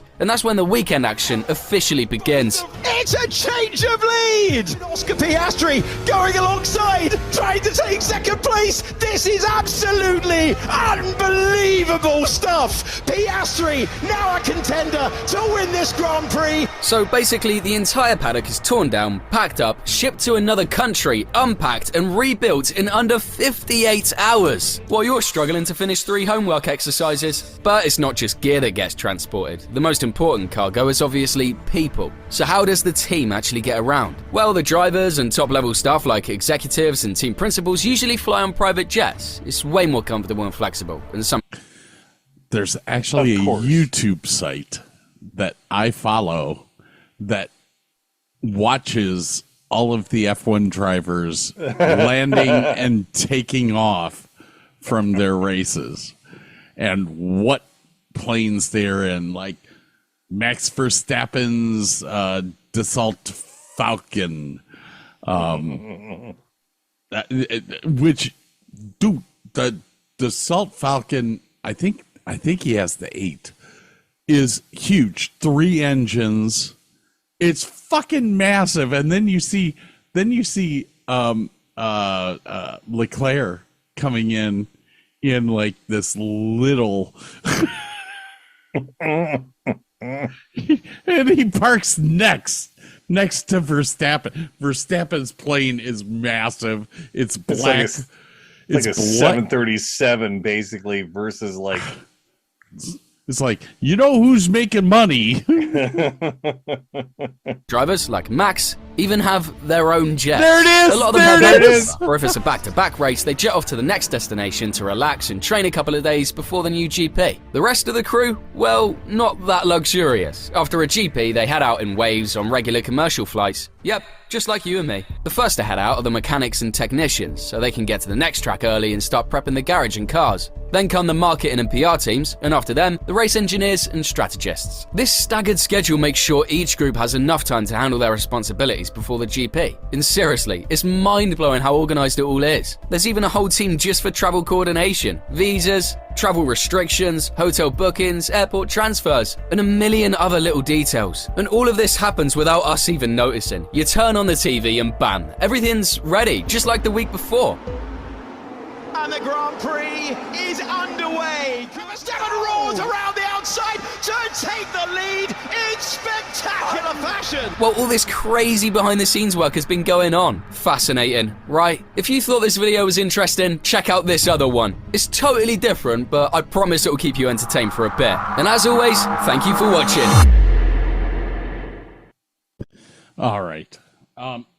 That was very interesting to watch. And Burke has to unmute himself. Yeah, sorry. The little thing popped up and said, unmute yourself. Okay. Yeah, I had never considered that end of it, but holy shit. That's a lot of work. Holy cow. I'm going to call Ken Schrader and see if he'll come on and actually do a discussion, because the logistics of like an ARCA team like I've been on is comparable to that, but nowhere near. Like our guys traveled around in a van. The motorhome. But I think it's an interesting correlation. I mean, yes, F1 is a lot bigger. And F1 teams got, what, 150 people at a track? Just at the track. We have, I mean, yeah. In ARCA, we have 5. And then we beg people to come do our pit crew. Won't you help us, please? I think it's cool, though. I mean, that whole thing was, watching that, you're like, how much shit is, and then to realize that there's 2 sets or more going out at the same time to different places. I understand why the tickets are $1,000 a piece. Fuck, that's a lot of money these guys got to spend.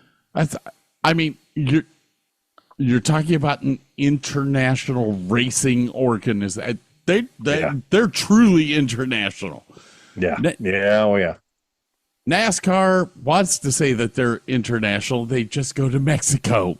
We can drive a truck. Oh, well, this is international.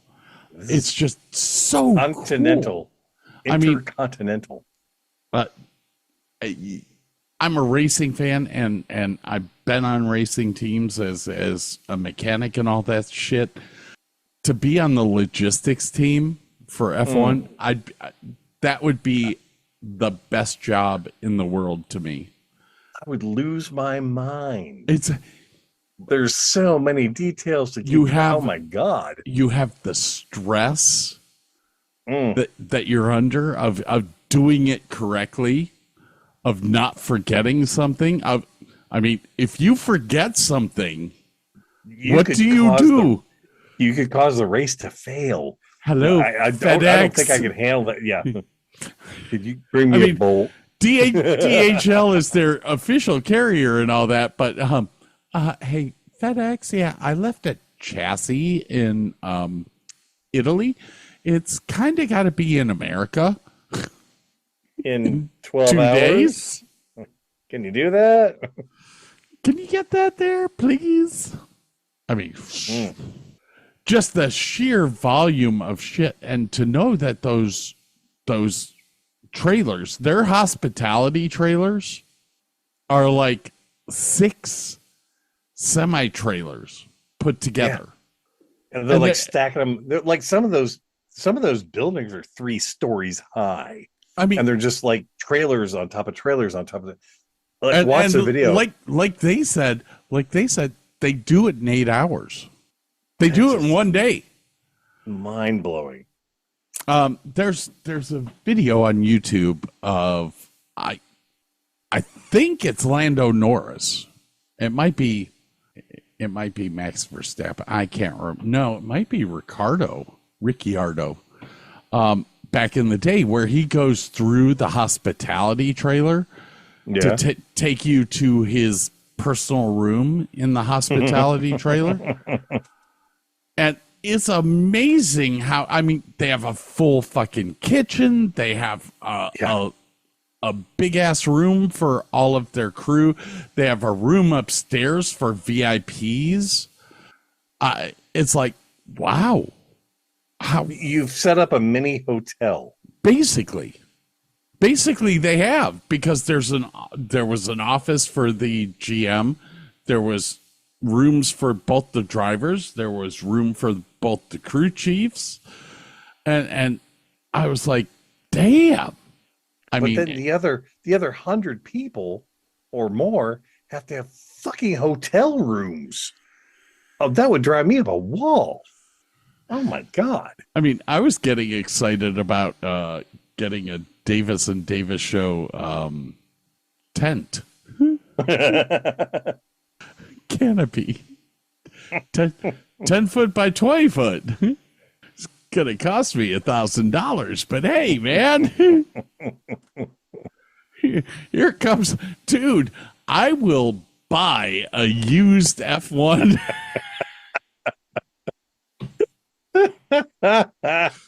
Could you see that sitting across from the start finish line?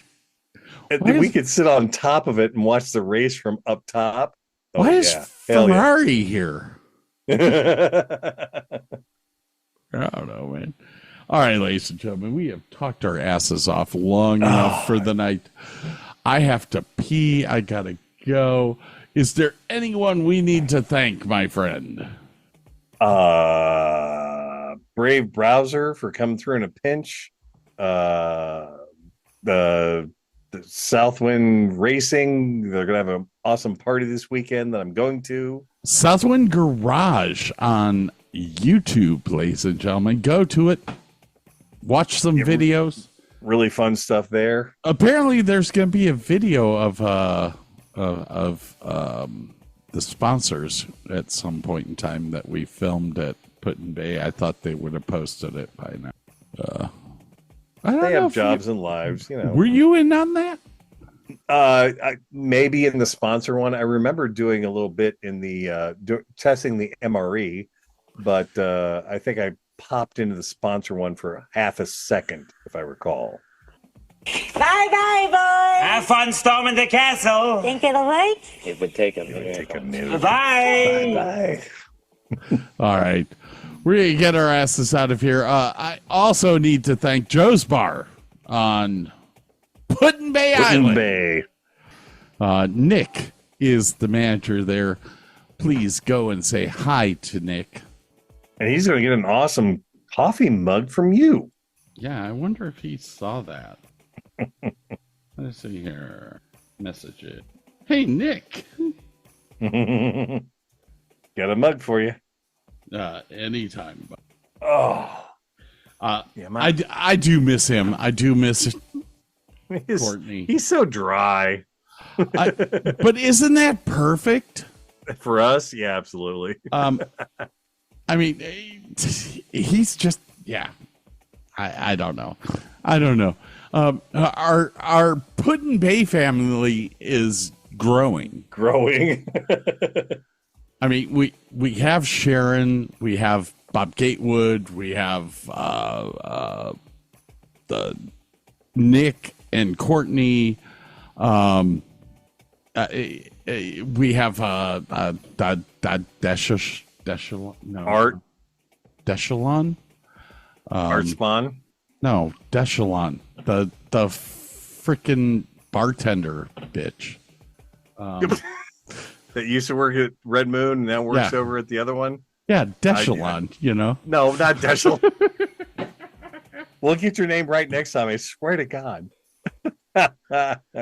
Domicile? Desiree? What the fuck is her name? Okay, the old... D. Michelle? No. Oh my God, I have so many old things in here. What the hell? Search and drive. Deschanel? No, that's Zoe. I can't put. Oh my God. Babe. Come on, Burke.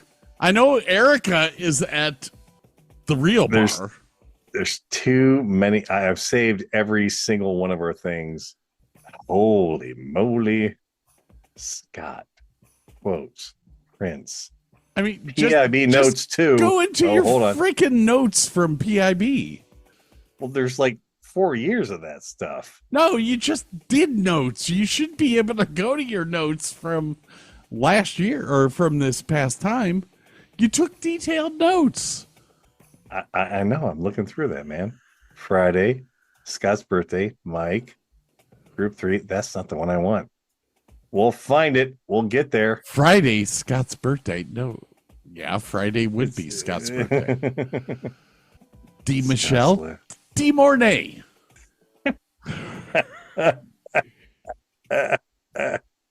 LMNOP. Where's Put-in-Bay? Got LMNO. We only yelled her name every time we walked by the bar. All right, I'm looking at 23. Why are you looking at 23? Look at last year's notes. I can't remember what I called it. Wait. Old. It's on your phone. Oh, yeah, it is on my phone.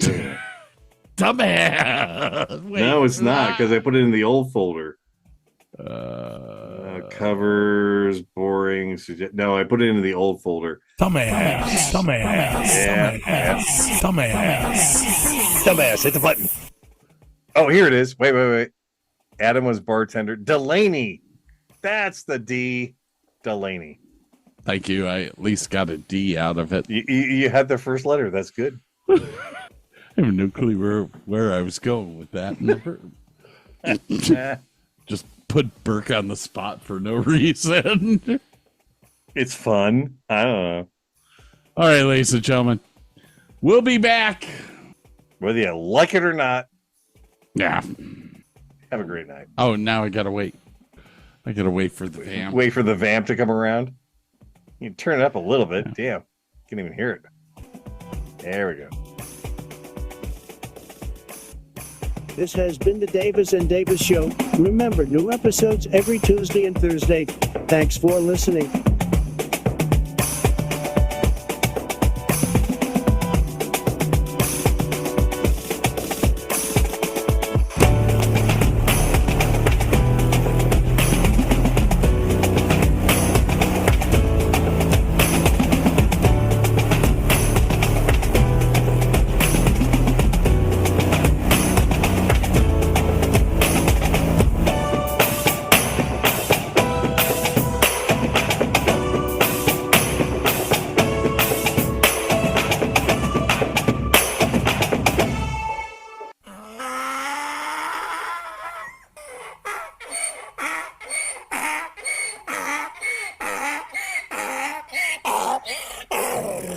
I'm sorry, Dave. I'm afraid I can't do that. Sorry, Dave. I'm sorry. I can't do a jackass.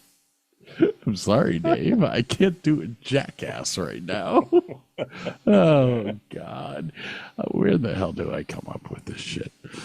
All right. If you're a podcast host, listen up, this one's for you. My name is Allie Jackson. I'm the host of Finding Mr. Height, a dating and relationship podcast that I've been doing for 4 years now, sharing my positive and practical approach to dating that's built on my own life experience. And I wanted to share another experience that I've had, my secret behind monetizing my show. It's called Red Circle, and I was just telling my colleague about how much I love their platform. With Red Circle, not only am I getting a seamless hosting experience, but I also love the support I receive in ad sales. It's not just typical ad sales either. It's targeted opportunities based on my show and my life. And the platform is super simple. You just set your preferences and Red Circle matches you with sponsors that align with your show. You can vet every opportunity and their platform gives you great analytics. More recently too, my Red Circle team has brought me opportunities outside of my podcast on social media to really augment the podcast partnerships, bring them full circle. I just can't recommend them enough. If you want to give it a try, go to redcircle.com to get your free trial. That's redcircle.com for a free trial.